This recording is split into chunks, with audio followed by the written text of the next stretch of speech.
On behalf of 3M, it's my colleague Brian Hackerson. I'm David Frazee. Thank you for having us here at this event in Tokyo to talk about Scrum Inc.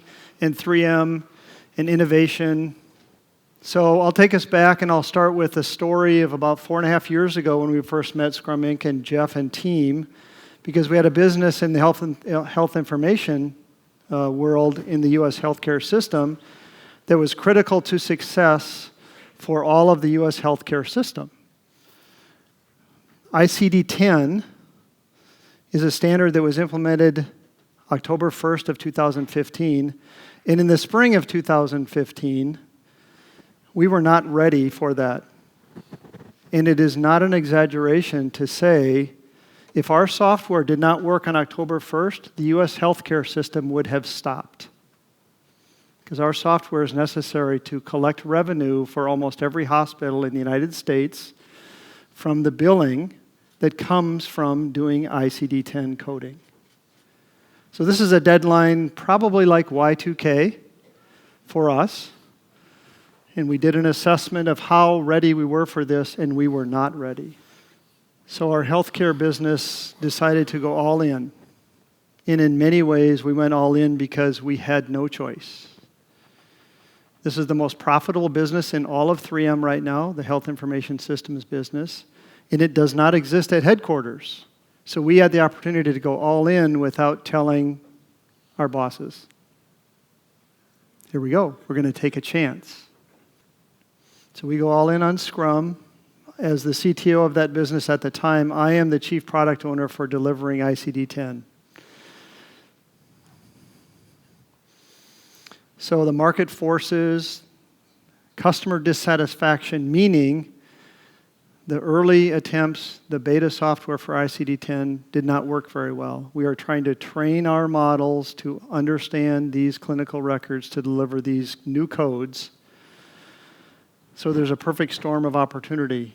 We have to deliver on October 1st. We have the opportunity to try something bold and new, and the president and CTO of the division say we're going to do this. So in June of that year, so we're talking 4 months before the deadline, we convened our first set of teams to go after the coding engine. And this is that team in the office with the group that says we have worked together, we've celebrated, we believe, in talking like we heard from Nonaka, that we've created empathy for ourselves in working with each other across 3 different cities to pull this together to create an ICD-10 capability. And as was outlined in the book that JJ just published, October 1st came and the lights did not go out. We had a team ready, standing by the phone, probably 50 people ready to talk to customers. 0 calls. 0 calls. So we started in June, and by the end of September, we did it. I don't think our senior management believed that we could do it, and we did it. So that's the first story in our journey. I'm going to turn it over to Brian, who's going to take us through the next phase as we decided to go bigger. Thanks, Dave. So after that victory, now Dave comes back to the core of the organization in corporate research and development. And we decided now we wanted to affect the company in a much more profound way and change the way we think about research. And Scrum, once again, is the answer. We went to work. And again, partnering with Scrum Inc., we immediately prioritized or trained and launched 25 teams. 25 teams in about 6 weeks' time. We had started with 4 backlogs. Okay, 4 is better than as many as there were, so we were headed in the right direction. And there was a lot of excitement. It was new and it was exciting, and our teams were, some of them even shot out and were getting up to about 200% velocity improvement right out of the gate. But just like a Minnesota winter, we ran into the sort of the first hurdle. It's in any kind of transformation, there are going to be struggles, and we did run into them. So we went after into the second phase of the journey and made it about our people.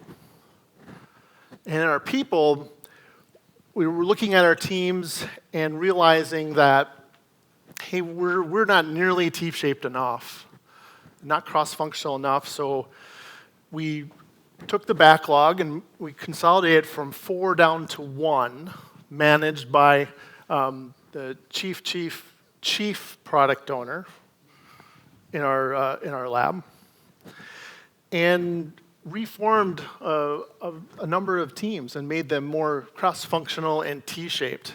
And then we saw sort of the next lift.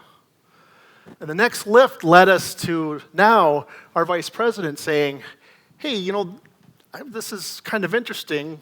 Let's take a chance, and let's take the most important initiative in the corporate lab backlog, and let's launch some cross-functional teams. And now we're bringing in the chemists, and that's when it starts to get really exciting, because now we're affecting the core of a 117-year-old materials company and trying to create some epicness.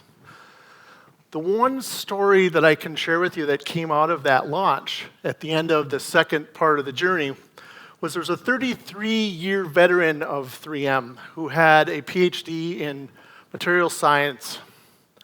And I interviewed him about a month ago, and I said, so what does it feel like to come to work every day and being a part of this team? He could just as very, very easily just retire. He said, you know what, I joined this Scrum team, and not only am I able to exercise my expertise as a material scientist in the discipline that I trained so many years for, and I could take that, and now I could learn another material science discipline. And just for fun, now I could become a data scientist. And he said, I can't wait to come to work every day. And so now we're starting to get into this, and it's starting to, word is going around. We're doing something special and something interesting. But then back to our team for a second. What this did was inspired us to say, you know what? We're not thinking big enough and bold enough. So as we move into the next part of the journey, is now we're going to take on a new strategy. A strategy designed by its very nature to change the trajectory of the company and to move the stock price. Okay? And so Scrum at Scale came to the rescue again. We then took that strategy and then realigned our whole Scrum at Scale implementation to match that. So now it wasn't just we had an organization and then we had a Scrum organization. Now we really had one organization, and we're together going after this big, bold, new strategy. And it's very, very exciting. So because of all of this and the direction that we're going, I'm very confident for our future. In 3M, you're never very far away from 3M. I've heard someone say anywhere in the world you're no more than a few meters away at most from a 3M product. They're all over the place here, by the way, and in the devices you carry in your pocket. I'm really confident that the innovation that's going to come out of what we're doing today are going to end up in your hands sometime in the very near future. So we're really excited to see what happens next.